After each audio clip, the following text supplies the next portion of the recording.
व्यवहार का प्रवेश गुरु शिष्य के बीच में नहीं। हर समय वही मन इंद्रियों के आज्ञा के अनुसार चलना, वही भोगों में रत रहना, वही सांसारिक चिंतन, वही रुपये का चिंतन। क्या अंतःकरण से चिंतन करने पर पता नहीं चलता कि तुम्हारी स्थिति कहां है? तुम रोज अवहेलना कर रहे हो, रोज मन में ठेस पहुंचा रहे हो, तुम्हें पता नहीं। और हम तुम्हें ठेस नहीं पहुंचा रहे, हम तुम्हें उद्देश्य में पहुंचा रहे हैं। हमारे और तुम्हारे संबंध का उद्देश्य है भगवत प्राप्ति, और वो हमारी आज्ञा का पालन करने से होती, ना कि हमारे माथा पूजने से। ध्यान रखना, इस शरीर के पूजन से तुम्हें परम पद नहीं मिलेगा। यहां से जो आवाज निकल रही उसको पकड़ो, इससे परम पद मिल जाएगा। शरीर को तुमने गुरु मान लिया और उनके वचनों की अवहेलना करते हो, क्या होगा इससे? आज्ञा पालन ही सबसे बड़ी से आज्ञा सब न साहिब सेवा। चिल्ला चिल्ला के कहते हैं, ये 4 रुपए की सामग्री लेकर आ गए, तुम समझते हो इससे जन्मदिन मन जाएगा या गुरु पूजन हो जाएगा? मनमानी आचरण करो, जानते हो गुरु देख नहीं रहा। चाहे तुम लाखों कोस दूर हो, शिष्य बने हो, आज्ञा का पालन। 4 बातें सबको बताते हैं नियमावली में। पहला, जितनी संख्या गुरु मंत्र की दी है उसका निरंतर ध्यान रखते हुए उसका पालन करो। दूसरा, आचार्य वाणी का पाठ नित्य होना चाहिए। तीसरा, अभक्ष भोजन का त्याग होना चाहिए, और मन की वृत्तियां और बाहर के व्यक्ति के कुसंग का त्याग। 4 आज्ञा होती, इसी में पूरा जीवन आपका मंगलमय हो जाएगा। मानता है कोई बिरला ही ऐसा होता होगा जो गुरु आज्ञा पर चले। गुरु आज्ञा ही पूजन है, गुरु आज्ञा ही सेवा है। व्यवहार का प्रवेश गुरु शिष्य के बीच में नहीं है। आज जगत में गुरु शिष्य का संबंध केवल व्यवहार का माना जाता है। नहीं, जो जितनी आज्ञा में चले वही प्यारा शिष्य। भोगों का महत्व रखने वाला कोई गुरु नहीं होता, और भोगों को देने वाला कोई अहंकार करके वो शिष्य नहीं होता। शिष्य के पास कुछ है ही नहीं गुरु के देने के लिए, क्योंकि उसने सर्वस्व अर्पित कर दिया, वो सेवक मात्र है। सकल समर्पण प्राण धन। गुरुदेव कहा है आज्ञा करे तो प्राण दे दूं, तो मेरा क्या है? और गुरुदेव जो तत्व के ज्ञाता है वो माया रचित वस्तु और पदार्थों में प्रियता रखते हैं क्या? अभी समझे ही नहीं गुरु शिष्य के संबंध को। गुरु निरपेक्ष, शिष्य आसक्त गुरु पर। वो बड़े अभागी हैं जो गुरु से व्यवहार की याचना करते हैं, हमारी तरफ अनुकूलता प्रदान करते हुए अपना मानिए हमें। दुर्भाग्य है उनका। सद्भाग्य है जो गुरु के निरपेक्ष होने पर गुरु के अनुकूल रहते हैं। दुर्भाग्य है जो गुरु की अपेक्षा अनुकूलता की करे, कि हमसे अनुकूलता का व्यवहार करें। ऐसा नहीं। प्रवेश न ही लोक व्यवहार, तो लोक व्यवहार का प्रवेश ही नहीं है गुरु शिष्य के बीच में।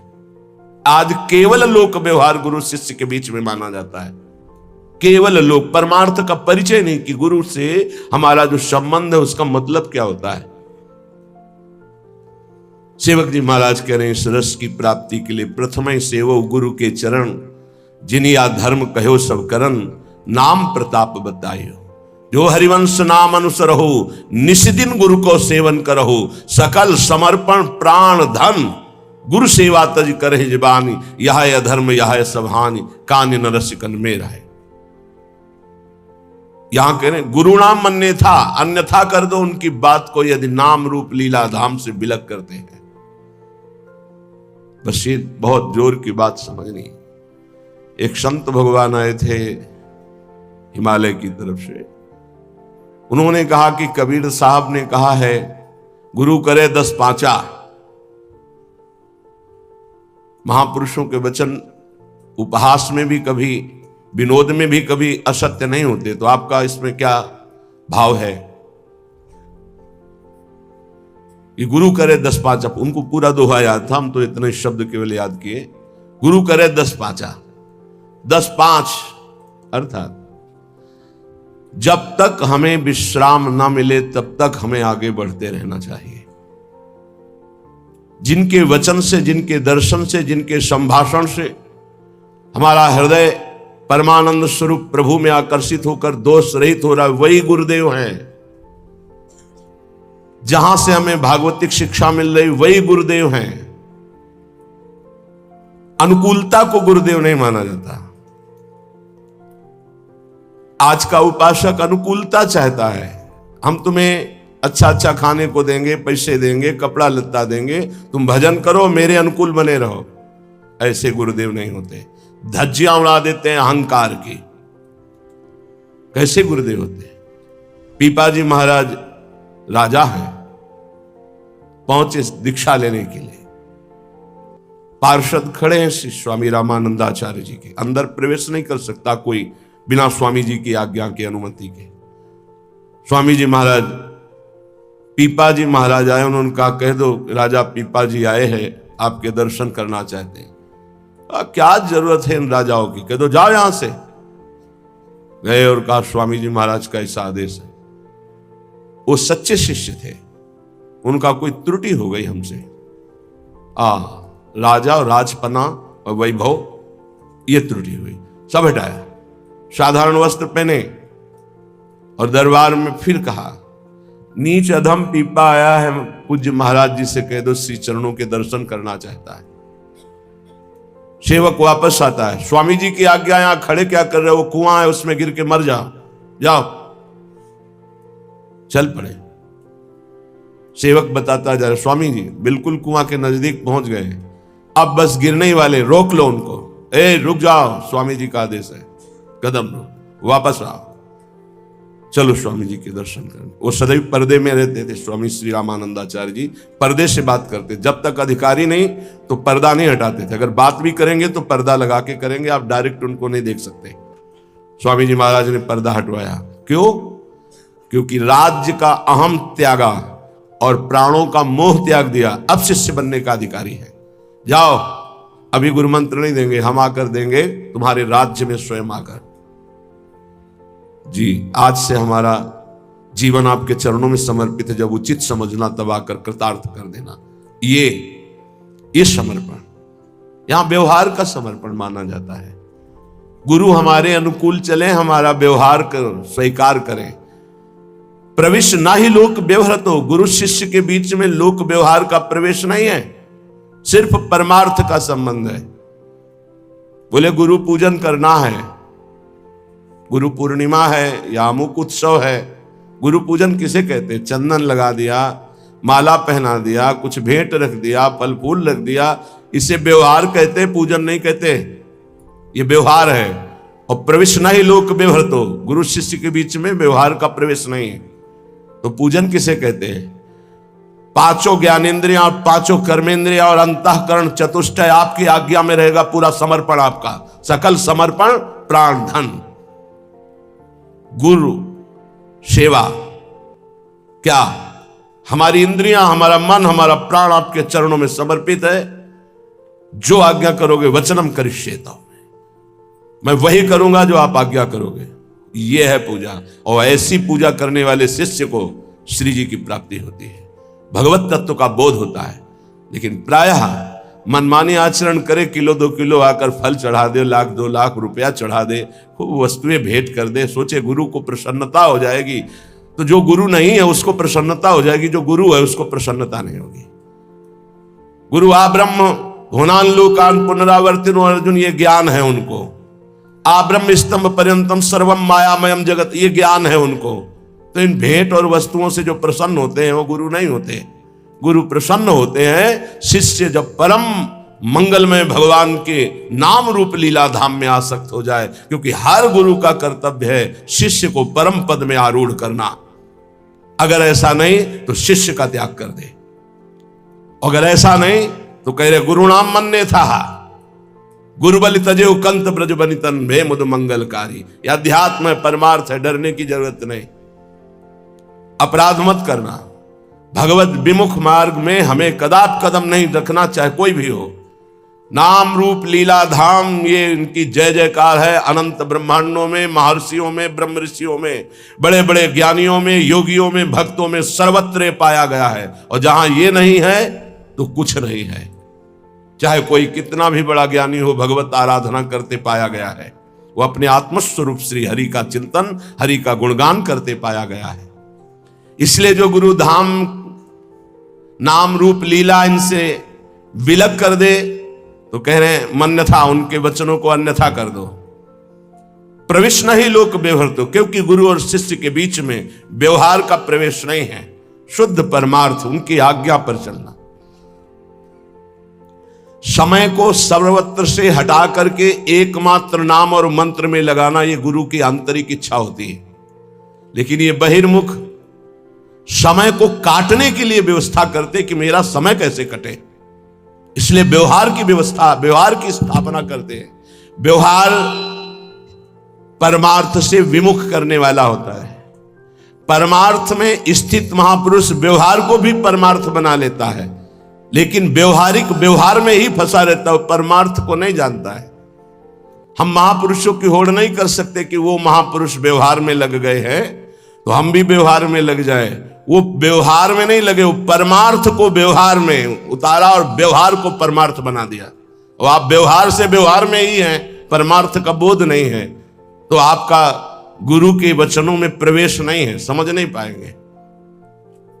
कुछ लोग समझते हैं कि हम कुछ गुरु को दे करके और संबंध की पुष्टता रखते हैं। गुरु को क्या देना है? तुम क्या समझते हो गुरु को?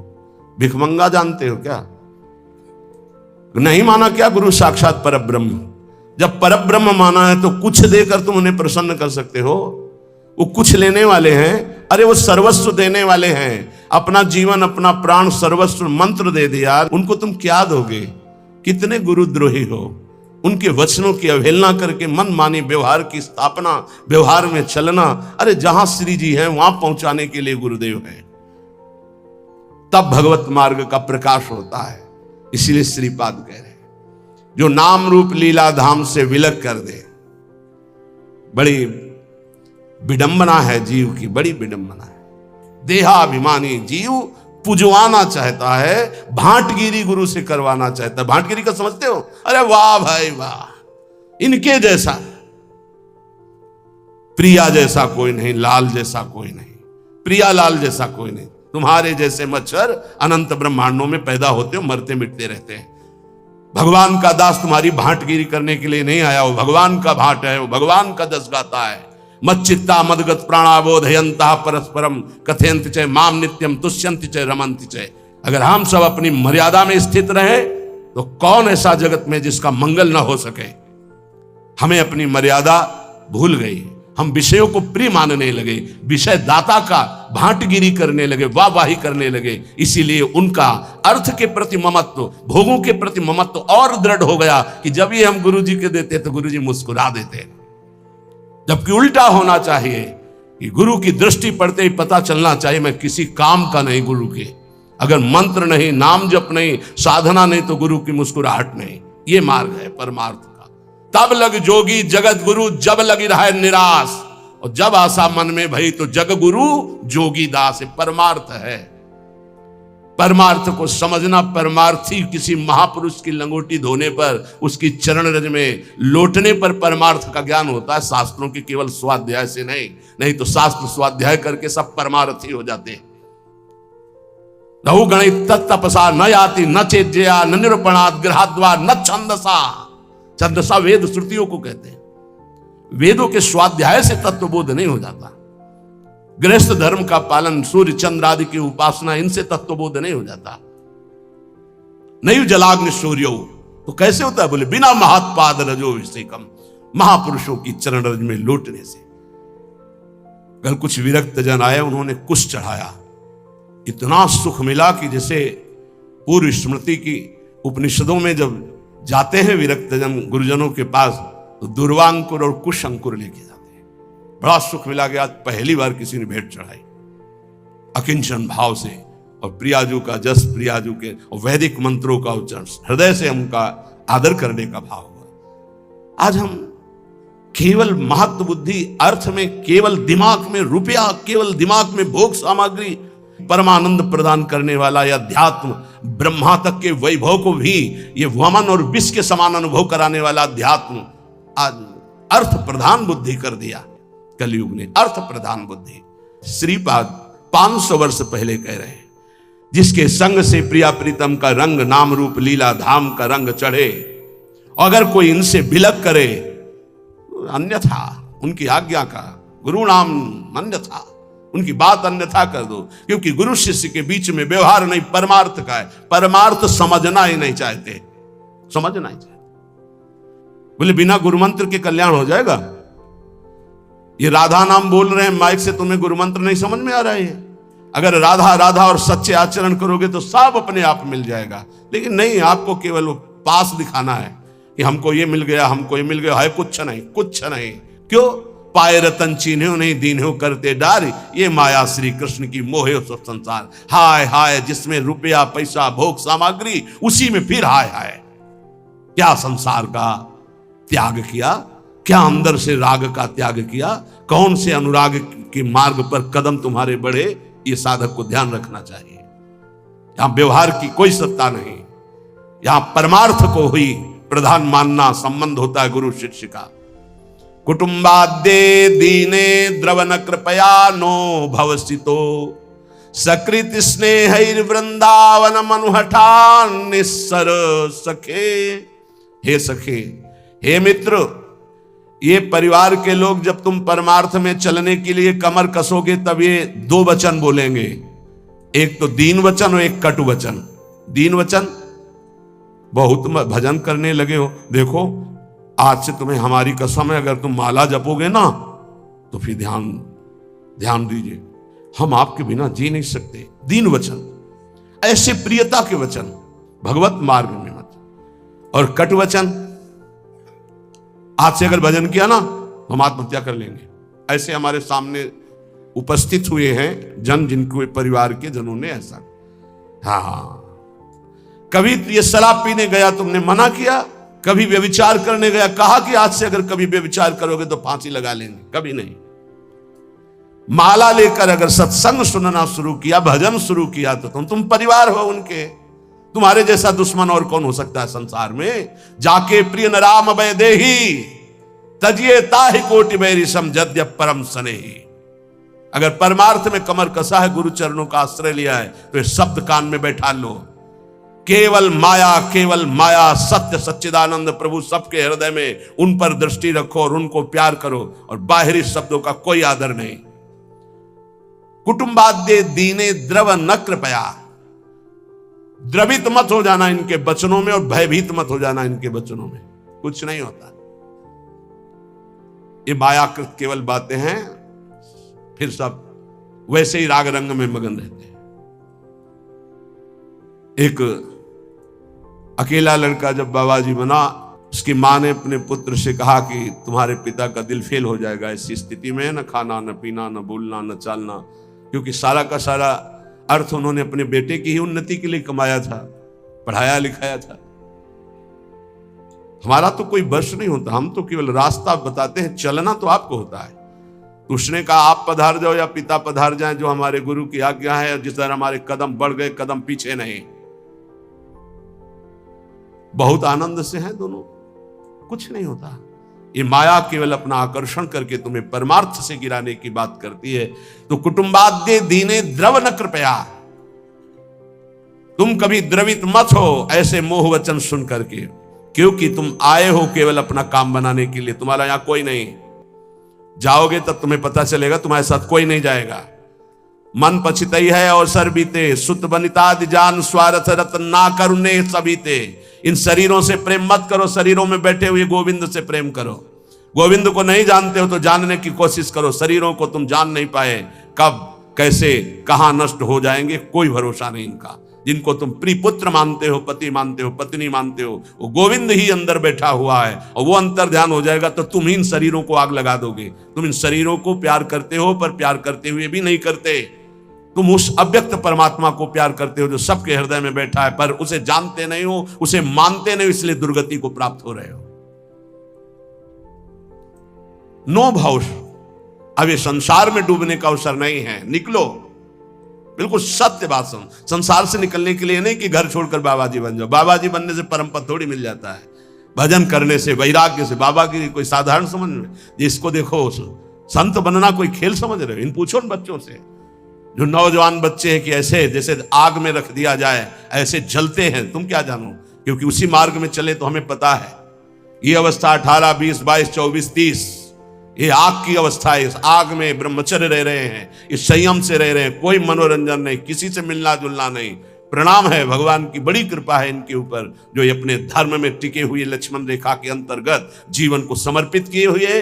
अब कुछ बने न बने, पक्का विश्वास करो, वृंदावन में बैठे हो बस ऐसे ही रेखा के अंदर रहना, और श्री जी ना मिल जाए तो मुझे बताना कि हम तुम्हें वहीं मिलेंगे। पक्का जाके व्यवस्था हमें को तो करनी है, तुम्हें चिंता नहीं करनी। बस लक्ष्मण रेखा के अंदर, सच्ची कह रहा हूं, मंदिर में चढ़ के कसम खवाई जाती है, हम वृंदावन में चढ़ के बैठ के बोल रहे हैं। अगर लक्ष्मण रेखा के अंदर रहे, गुरु आज्ञा के अंतर्गत, तो तुम गिरो चाहे खड़े हो, इससे हमें मतलब नहीं है। रहना लेखा के अंदर, यहां ये नहीं कि गिर गए तो नहीं। अवगुण करे समुद्र सम गणत न अपनो जान, राई के सम भजन को मानत मेरु समान, ऐसी लाडली के शरणागत है। ए वृंदावनी प्रभाव सुन अपनो ही गुण देत, जैसे बालक मलिन को मात गोद भर लेत। माँ ये नहीं देखती कि बालक सोच लपेटे है, माँ देखती सिर्फ बालक है मेरा, दूसरे देखते सोच लपेटे। ऐसे ही इष्ट और गुरु का अनंत माताओं जैसा दुलार होता है, बस आप उनकी आज्ञा पर बने रहना। राई के सम भजन को मानत मेरु समान, एक राई छोटा दाना होता है, इतने भजन को सुमेर पर्वत के समान मानती हमारी लाडली जू, और समुद्र के समान अपराध बन जाए तो मानती ही नहीं कि अपराध हुआ। इसीलिए हम कह रहे राधा राधा बोलो। महारानी की करुणा के आगे कोई सिद्धांत नहीं चलता, प्रीति न काहू की कान विचारे। महारानी आज्ञा कर देंगे तो महाराज दस्तखत किए ही बैठे हैं, पक्का समझ लो। महाराज की कलम वहीं चलती जहां महारानी के नेत्र होते, ध्यान रखना। महारानी के कृपा नेत्र हैं तो अनुल्लिख्यानंतान तद अपराधान मधुपति, क्योंकि अनंत ब्रह्मांडों के जज आप ही हैं, यमराज का हिसाब भी आप ही करते हैं, आपसे बढ़कर कोई नहीं। और आप हमारी प्यारी जो के बिना मोल के बिके हुए निर्तन भ्रकुटी बदन अम्बुज मृदु सरस हास मधु बोलन, अति आसक्त लाल अलिलंपट बस कीन्हे बिनु मोलन, बिना मोल के बिके हुए हमारे श्री लालजू महाराज लाडली जू के प्रेम में। तो कह रहे सकृत स्नेह वृंदावन मनु हठान्य सर सके। हे मित्र, एक बार वृंदावन का रंग रसिकों के संग से चढ़ गया तो निस्सार संसार, यहां से लेकर ब्रह्मलोक तक परम सार प्रेम, प्रेम हृदय में प्रकाशित हो जाएगा। महारंकत्वे वा परम विभवे वा बहुतरे सुखे वा दुखे वा यशसि बहुले यथाप्यशसि, मणौवा लोष्टे वा सुहृदि परमे वि द्वेषति वा समादृष्टिर नित्यम मम भवतु वृंदावन जुषहा। बहुत महिमामयी बात। ए भाई, मेरी बात को बहुत ध्यान से सुनना। श्रीपाद कह रहे भजन को इससे नहीं तोला जाता कि करोड़पति बन गए तो भजन का लाभ बहुत मिल गया, या भजन शुरू किया तो तुम दरिद्र हो गए। बोले देखो भजन फला नहीं, जिस दिन से वृंदावन गए सत्संग सुना उसी दिन से सब चौपट हो गया।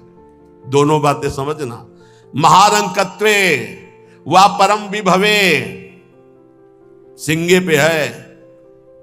अगर रसिकों के संग का रंग चढ़ेगा तभी इस मार्ग में चल सकते हो, नहीं तो फिसलन ही फिसलन है। महारंकत्व हो सकता है जिस दिन से भजन शुरू करो उस दिन से शुरू हो जाए तुम्हारा पाप का संयोग जो पूर्व जमा हुआ है, क्योंकि नष्ट होकर अब तुम्हें भगवत प्राप्ति करानी है। कल एक साधक भारी रोग से ग्रसित, और वो बोला कि हमें लगता है कोई वैष्णव अपराध बन गया। क्यों? नहीं, ये शरीर में। अरे बावरेपन में हम कह रहे शरीर रोग से ग्रसित है तो बुद्धि को तो स्वस्थ रख ले। बुद्धि रोगी हो गई तो शरीर स्वस्थ होने पर भी महान नरक जैसा उसको दिन और रात व्यतीत होता है, नारकी भोगों का चिंतन करते हुए। कोई अपराध तब बनता है जब अहंकार होता है, ध्यान रखना। और तुम जो सब शरणागत हो, रोज ऐसा मंजना लगता है कि तुम्हारे अहंकार चढ़ पाएगा। रोज बर्तन मांजा जाए तो चाहे जितना गंदा हो एक दिन चमकने लगता है। ये सत्संग भाग भर मत जाना, पक्का समझना। जितने बैठे हो अनुभव कर लेना, जहां कमजोरी है यही लगेगा सिर्फ मेरे लिए बोला जा रहा है। और सत्य मानना, ये सत्संग है, ये सार्वजनिक भगवदानंद के लिए किसी व्यक्ति का लक्ष्य करके नहीं, सार्वजनिक सार्वभौम सत्संग होता है। शरीर का रोगों से ग्रसित हो जाना या कोई विपत्ति आ जाना ये हमारे पूर्व अपराध का है, पूर्व पाप का है। वर्तमान में यदि वैष्णव अपराध होगा तो शारीरिक दंड नहीं मानसिक दंड होगा। क्या? आपका भजन रोक दिया जाएगा। तत्कालिक आप बहुत शुद्ध वैष्णव पवित्र हृदय के हैं, अगर कोई त्रुटि हो गई तो तत्कालिक दंड मिलता है। खोपड़ी दीवार में लग गई, चबेटा लग गया, दांत से जबान कट गई, अचानक कोई ऐसी घटना घट गई, थोड़ी मोड़ी चोट, ऐसा असाध्य रोगों का सृजन पूर्व शरीर रचने के पहले ही होता है, जो पूर्व पाप से है। आज हम भजन कर रहे हैं, लेकिन पूर्व पाप रचित इसमें जो सृजन किया गया रोग वो पहले का है, आज से थोड़ी उत्पन्न हुआ है।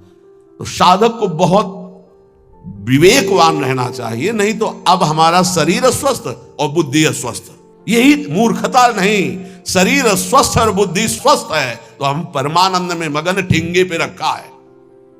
हमारी बात को समझना। हमारी बुद्धि भगवदाकार है तो पूरे शरीर में कीड़ा पड़े हो, गलता लगाओ तो कुछ फर्क नहीं है। और बुद्धि विषयाकार है तो चाहे एसी में बैठे हो जलोगे, देखा है। इन समस्याओं का समाधान करने के लिए ही अध्यात्म है, रुपया नहीं है, पद नहीं है। समस्त समस्याओं का समाधान अध्यात्म से होता है, विवेक से होता है। ध्यान दीजिए, परमार्थ पे चल रहे हो तो महारंकत्वे वा परम विभवे, हमारे कदम नहीं रुकेंगे, चाहे हमें ऐसी परिस्थिति दे दी जाए कि भोजन के लिए भी तरसने लगे, और चाहे परम विभवे। ऐसा होता है, ये ना सोचे दोनों बातें होती हैं।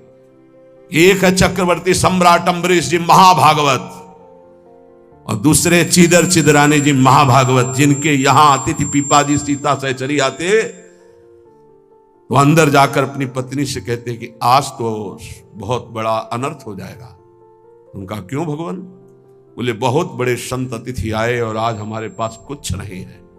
जरा विचार करना, उनके घर में दरवाजे और खिड़की भी नहीं रह गई थी। क्यों? संत आते तो खिड़की बेचे आए, 4 मुट्ठी चावल उबाल कर उनको पवा दिए, दरवाजा बेचे।